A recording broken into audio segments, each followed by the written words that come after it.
ये कहानी है रशियन स्नाइपर की, जो कि डरपोक इंसान से रातों रात रशियन आर्मी का हीरो बन गया। तो कहानी की शुरुआत वेस्ली नाम के बच्चे और उसके ग्रैंडफादर से होती है, जो कि वेस्ली को स्नाइपर की ट्रेनिंग दे रहे थे।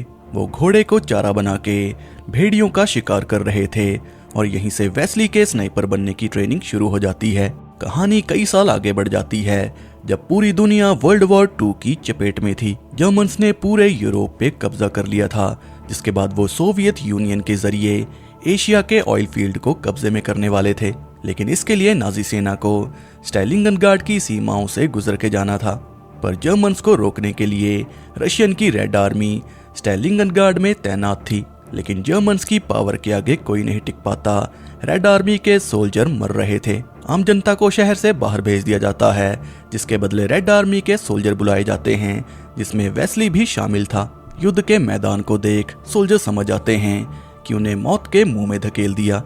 सभी सोल्जर को एक नदी पार करके जर्मन्स का सामना करना था, पर आसमान से गोलियों की बारिश हो रही थी, जिसमें ढेर सारे सोल्जर मर रहे थे। रेड आर्मी के सोल्जर डर के भागने लगते हैं, जिस कारण उन्हीं के सोल्जर उन्हें शूट कर देते हैं, ताकि डर के मारे सोल्जर्स जर्मन्स का सामना करें। लेकिन रेड आर्मी के पास वेपन्स की कमी थी। वो 2 सोल्जर्स की जोड़ी बना देते हैं, एक को स्नाइपर तो दूसरे को एमो थमा देते हैं, ताकि दोनों एक दूसरे की मदद करें।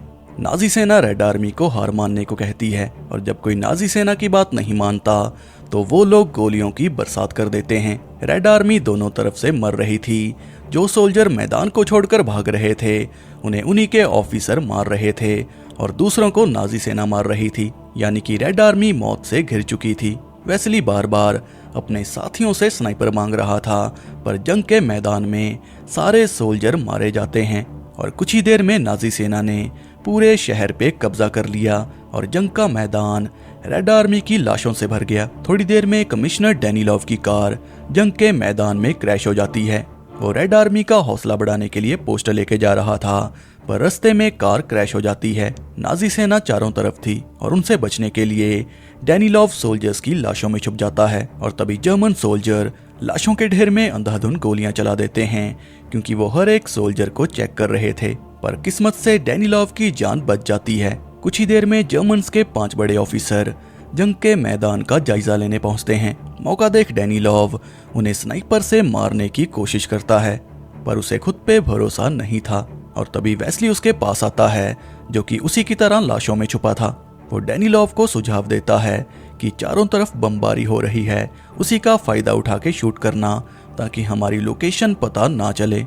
ये सुन के डेनिलोव उसी को स्नाइपर थमा देता है कि ये काम तुम करो, और 5 मिनट के अंदर वेस्ली ने 5 को ढेर कर दिया, वो भी हेडशॉट के साथ। वेस्ली की काबिलियत को डेनिलोव ने पेपर में छाप दिया, क्योंकि इस समय लोगों को मोटिवेशन की जरूरत है। जर्मन्स के पास एयरक्राफ्ट और हैवी वेपन्स थे, जिसके चलते उन्होंने ढेर सारे रेड सोल्जर्स को मार दिया था। रशियंस में डर का माहौल था, वो नाजी सेना का सामना करने से डर रहे थे। हेड ऑफिसर निकिता समझ चुके थे कि अपने सोल्जर्स को हिम्मत देनी होगी, वरना मैदान को छोड़ के भाग जाएंगे। निकिता का जूनियर ऑफिसर हार मान चुका था, उसने जर्मन्स की पावर के सामने घुटने टेक दिए। पर निकिता को कोई ना कोई रास्ता चाहिए, उसे सोल्जर्स की जरूरत है। वो ऑफिसर को गन थमा देता है कि अगर कुछ नहीं कर सकते तो खुद को गोली मार लो, और ये बात ऑफिसर ने सीरियस ले ली। वो खुद को गोली मार लेता है। निकिता बाकी के ऑफिसर को कहता है कि अपने सोल्जर्स में हिम्मत भरो, उन्हें लड़ने के लिए प्रोत्साहित करो, पर किसी के पास जवाब नहीं था कि सोल्जर्स को कैसे हिम्मत दें। और तभी डेनिलोव कहता है कि हमें अपने सोल्जर को उम्मीद देनी चाहिए। रेड आर्मी के सोल्जर नाजी सेना के वेपन से डर रहे थे, और इस समय रेड आर्मी के पास उनका सबसे बड़ा वेपन उम्मीद है। डेनिलोव कहता है कि हमें रेड आर्मी को एक हीरो देना होगा, उसकी कहानियां सोल्जर्स को हिम्मत देंगी। निकिता डेनिलोव से हीरो मांगता है कि मुझे ऐसा हीरो ला के दो, और तभी डेनिलोव उसे वेस्ली के बारे में बताता है। इसके बाद वेस्ली की वीरता के किस्से जंग के मैदान में आग की तरह फैल जाते हैं कि वेस्ली ने जर्मन्स को धूल चटा दी। वेस्ली ने कई सारे जर्मन सोल्जर्स को मौत के घाट उतार दिया। वेस्ली को स्नाइपर डिवीजन में डाल दिया जाता है। अब रशिया का हर एक सोल्जर वेस्ली के जैसे बनना चाहता है, वो देश के लिए लड़ना चाहता है। डेनिलोव का सुझाव निकिता के लिए काम कर रहा था। नाजी सेना जंग को हार रही थी। वेस्ली ने कई सारे जर्मन्स को मार दिया। मिशन के दौरान वेस्ली साचा नाम के बच्चे और उसकी मां फिलिपोव को मिलता है, जो कि वेस्ली के बहुत बड़े फैन हैं। वेस्ली को उसके फैंस ने चिट्ठियां लिखी थी और डेनिलोव उसे सुझाव देता है कि तुम चिट्ठियों का जवाब दो, इससे लोगों को हिम्मत मिलेगी। फिलिपोव के घर में तानिया नाम की लड़की रहती है, जिसे फिलिपोव अपनी बेटी जैसी मानती है। तानिया को वेस्ली और डेनिलोव प्यार करते हैं, पर हालातों की वजह से प्यार का इजहार नहीं कर सकते। वेस्ली ने नाजी सेना के बड़े बड़े ऑफिसर्स को मार दिया था, इसलिए रेड आर्मी की कमर तोड़ने के लिए नाजी सेना वेस्ली को मारना चाहती है और इसके लिए जर्मनी से कॉनिक नाम के स्नाइपर को बुलाया जाता है, जो कि जर्मन्स का शार्प शूटर है और यही एक स्नाइपर वेस्ली को मार सकता है। जर्मन्स के स्नाइपर ने स्टोर से रेड आर्मी के मशीन गनर और 2 बड़े बड़े ऑफिसर्स को मार दिया था। उसी स्नाइपर को खत्म करने के लिए रेड आर्मी वेस्ली को भेजती है और आते ही वेस्ली ने स्नाइपर को मार दिया। वेस्ली ने फिर से साबित कर दिया कि उसके जैसा कोई नहीं। वेस्ली और उसका साथी जर्मन स्नाइपर का टैग लेने चले जाते हैं, जबकि दूसरा सोल्जर उन्हें कवर दे रहा था, पर यह जर्मन्स की चाल थी। स्नाइपर ने कवर देने वाले सोल्जर को मार दिया। वेस्ली समझ गया था कि यह जर्मन्स की चाल है। स्टोर में कॉनिक था, जिसने वेस्ली के लिए जाल बिछाया। उसी समय जर्मन के एयरक्राफ्ट बिल्डिंग को उड़ा रहे थे। डर के मारे वेस्ली का साथी भाग गया और इसी गलती के कारण उसे कॉनिक ने उड़ा दिया। कॉनिक साचा से अपने जूते साफ करवा रहा था और साचा ने वेस्ली के बारे में सब बता दिया, क्योंकि कॉनिक ने उसे अच्छा खाना ऑफर किया था। यानी कि साचा ने खाने के लिए देश को धोखा दे दिया। वेस्ली दोनों सोल्जर्स की मौत का जिम्मेदार खुद को मान रहा था। डेनिलोव उसे बता देता है कि जर्मन्स ने कॉनिक को तुम्हें मारने के लिए बुलाया।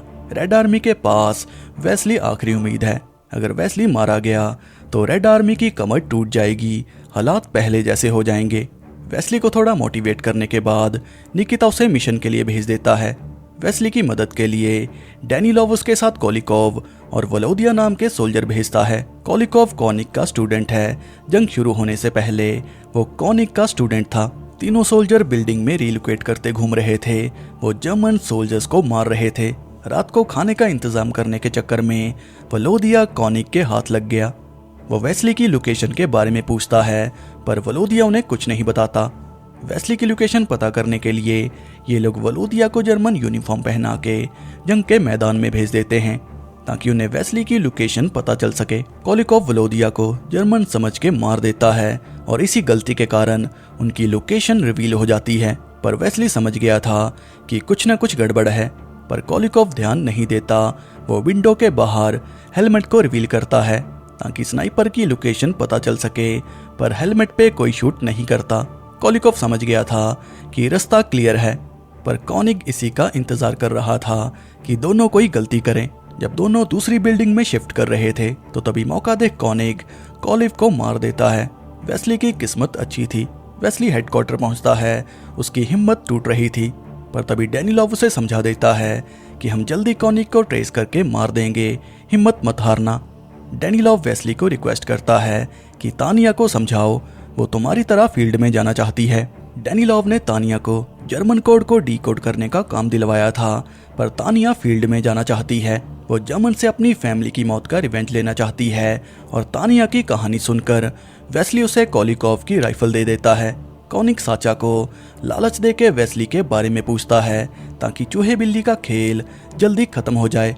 साचा उसे बता देता है कि वेस्ली फैक्ट्री से होके गुजरता है। दूसरे दिन फैक्ट्री में कॉनिक वेस्ली के आने का इंतजार कर रहा था और जैसे ही वेस्ली सामने आया कॉनिक ने शूट कर दिया, पर इसमें वेस्ली की जान बच जाती है क्योंकि गोली उसके साथी को लगी थी। वेस्ली की स्नाइपर उससे दूर गिर जाती है। वो कॉनिक से छुप रहा था।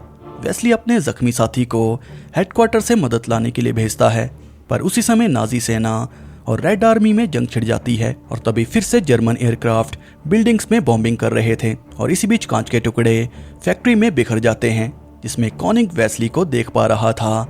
तानिया वेस्ली की मदद के लिए फैक्ट्री पहुंचती है, जिसे वेस्ली कांच की मदद से कॉनिक पे रिफ्लेक्शन डालने को कहता है। रिफ्लेक्शन की वजह से कॉनिक का ध्यान हट जाता है और मौका देख वेस्ली ने कॉनिक के हाथ पे शूट कर दिया। वेस्ली और तानिया एक दूसरे को प्यार करने लगे और ये बात डेनिलोव को बुरी लग गई क्योंकि तानिया को वो प्यार करता है। डेनिलोव साचा को कहता है कि कॉनिक को इस बार सच मत बताना कि वेस्ली कहाँ से गुजरेगा, यानी कि डैनिलोव प्यार के चक्कर में वेस्ली की बलि चढ़ाने वाला है।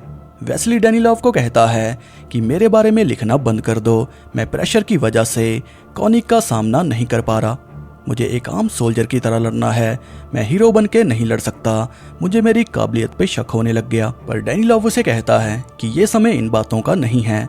और तभी डैनिलोव उसे साचा से मिलवाता है कि इसने अपनी जान जोखिम में डाल के कॉनिक की लोकेशन ढूंढी है।